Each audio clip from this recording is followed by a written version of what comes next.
Hey, all, welcome back to the Brent Bruce Daily. Today is July the 19th, 2022. It is 2:46 Central Time, a little bit later in the day here, but I really wanted to take a minute here. I'm going to show you what's going on with home loan interest rates. In general, fairly flat, a little bit of a calm day here. So let's take a look at and go into, again, some of the question of, are we going to have massive foreclosures and a big housing crash going on? And look, what you're looking at right there, what I want to explain to you right now is why it's almost impossible. And again, the minute I say that, something happens, right? But it's almost impossible for us to have a housing crash and experience massive foreclosures. And the reason is because of this simple economic, the most simple, economic and basic calculation, which is supply and demand. The fact of the matter is, we do not have enough homes for all the people that want to live in homes. So how can you have massive foreclosures everywhere when there are people that want to buy homes? There are not enough homes to house the people. So take a look here. This is showing for the last year, new homes. So this is new construction. And again, what we need to do is we need to build our way out of this problem with new homes, new construction homes. We need more actual houses, more doors. So if last year, of the new construction, there were 1.37 million completed, and about 100,000 homes are destroyed each year. I thought that was really interesting to see that between fire, between just age, eventually they get to the point that they just need to be demoed, hurricanes, tornadoes, and those type of disasters, we lose about 100,000 houses a year just that are destroyed and taken out of the inventory. So that leaves us with an increase of 1.27 million houses in a given year. And last year, that's about where we landed. Now, we have not been building this many houses, 1.37 million houses, for a long time. After the crash in 2008, it seemed like we just weren't building houses in this country. We were probably doing 200,000 a year, 300,000 a year. And that's not going to cut it, because household formations, like you see here, household formations this year are about 1,400,000. Now, what is a household formation? Household formations is when basically someone who reaches the age of somewhere between 30, 31, 32, and 35. That is statistically when people buy a home. And that then depends on birth rate, right? Like, so 33 years ago, what were the number of births? So that kind of helps us to understand household formations. And about 33 years ago, there was a spike in births.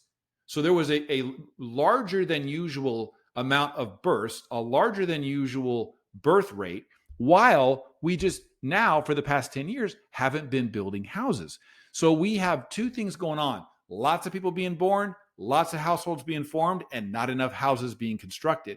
And even you see now, with all the effort that we're putting into new construction, we're at 1.37 million in the last year, 100,000 destroyed, 1.27 million new homes and new doors, but 1.4 million households formed statistically.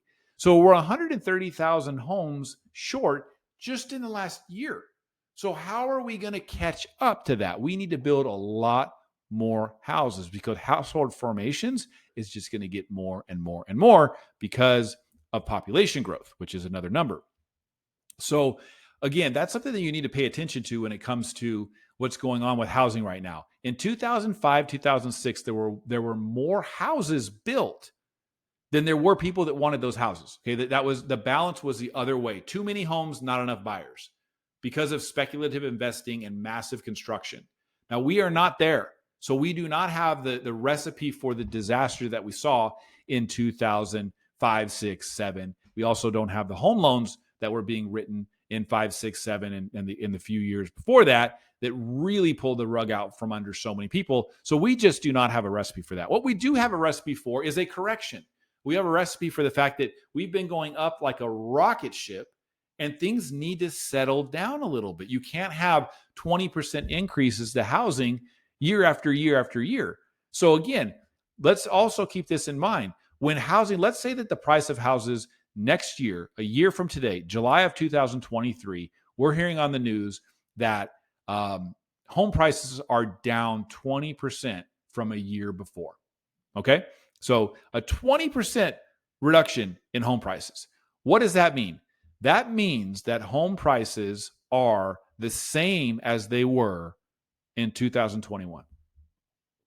Okay? Do you see what I'm saying here? Were houses cheap in 2021? Were people upside down in their houses in 2021? Were people losing their houses in 2021? Well, no, they weren't.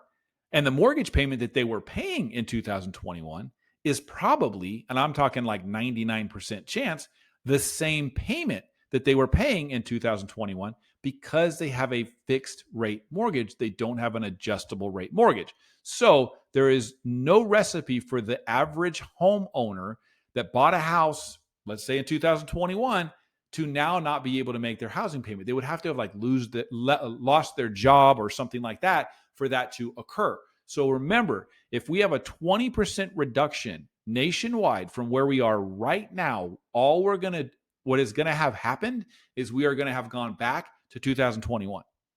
And what I'm saying that is because remember, in the last 12 months, we've had home appreciation of 20%. Okay, so and these aren't mathematically exactly correct numbers, but you get the point. So if we have a 20% loss in the price of houses today, it is not a big true crash.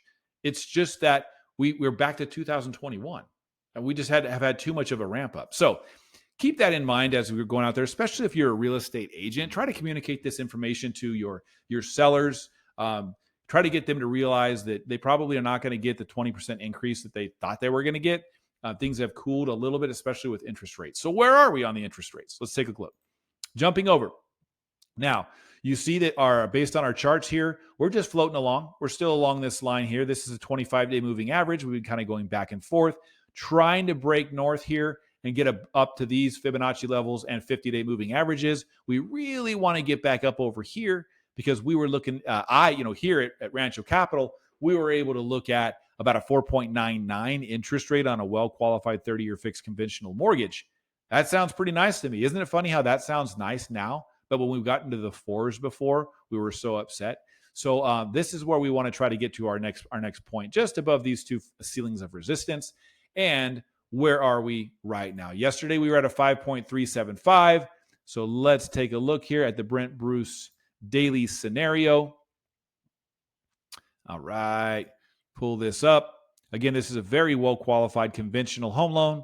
For those who want to hold me to my statistics and my compliance, there is the scenario. So you can always take a screenshot of that. That is the scenario that we're running. And let's submit this. And where are we as of today? We are at 5.5, but we got a pretty large credit here. So let's open this up and see what it's going to cost to be at 5.375. It's going to cost $126. So what am I selling today? 5.375 on a very well-qualified 30-year fixed mortgage, okay? So pretty steady, right? It's been pretty steady if you're watching this on the daily. Pretty steady for a little while. We're going to have to see what happens on the 27th. The 27th of July is the next announcement, and we're going to hear from the Federal Reserve to see what they're going to do with the federal funds rate. So we are looking out for that and watching for that closely.